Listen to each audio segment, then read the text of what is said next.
technology. Most people think of bigger as better. But Larry Roderick has a report on a small railroad in southern Illinois which proves that there is still room for small, hard-working enterprises. You hear it before you see it, but when it comes out of the trees and around a bend, it's quite a sight. 500,000 pounds of locomotive, steam locomotive, huffing its way across the rolling landscape of southern Illinois. People down here don't give it a second look. They're used to and proud of the Crab Orchard and Egyptian Railroad. Now, don't let the name or the fact that the line is only 8.5 miles long fool you. Crab Orchard and Egyptian is a serious, money-making, freight-hauling, job-saving railroad. Every morning, the crew shovels tons of Illinois coal into the tender on a 1940s vintage iron horse that its owners say will outlive them. Oh, they tried diesel, but found it less efficient, more costly. Railroad President Hugh Crane once taught design engineering in Milwaukee, had an interest in energy use and transportation, found in Marion, Illinois, an endangered rail segment and a depressed economy, and decided to trade classroom for locomotive cab. Was he one of those steam-only railroad buffs? Not really. A person should enjoy the work they're doing, and they should have an interest in it. Yes, we all are interested in rail and rail transportation, but not so much as rail buffs. The fact that we're using steam at this moment is purely economics. But with only 8.5 miles of track, how can he seriously call CO&E a railroad?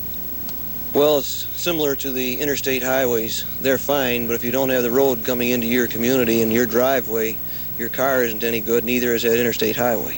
In 1973, Crane and friend Herb Soberg opened a Roaring Twenties ice cream parlor depot in Marion and ran tourist excursion trains to the nearby Crab Orchard Wildlife Refuge, accounting for half the railroad's name.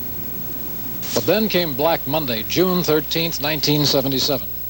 The depot burned almost to the ground, destroying, it would seem, the hopes and aspirations of the railroad crowd, but it did not. 4 months later, the line was back in business, carrying everything from canoes to grain to coal instead of those Roaring Twenties party groups. From 11 cars of grain a month and no money, the railroad has expanded its capacity, if not its length. Manufactured goods and farm produce, a carload at a time, trains put together for and switched to the Missouri Pacific Line, destination any town, USA. Grain farmers lined the road and cheered when the first train load went out. On return trips, the steam locomotive hauled chicken feed.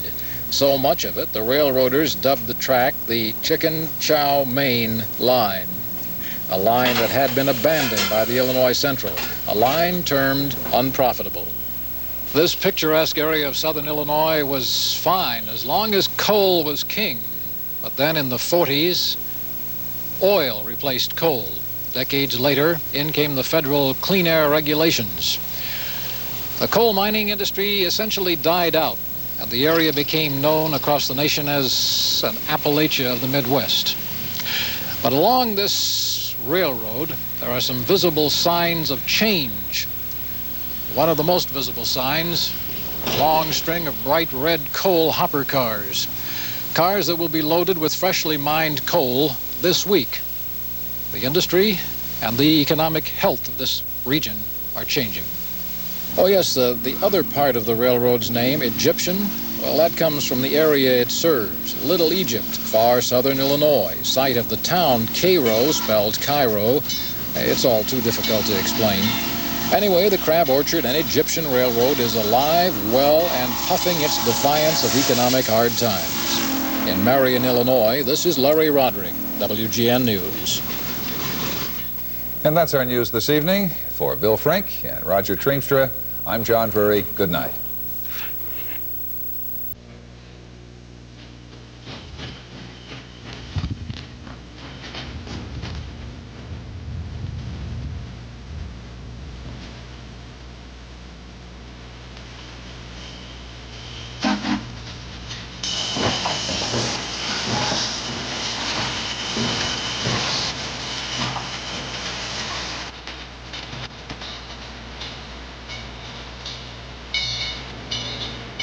Next, join the comedy with Maude, followed at 10:30 by the continuing drama of Women Behind Bars, Prisoners, Cell Block 8.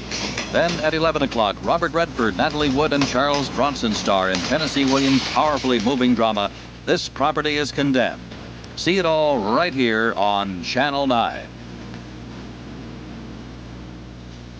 The 9 o'clock news is produced by Tony Nossi. Portions mechanically reproduced, a service of WGN News.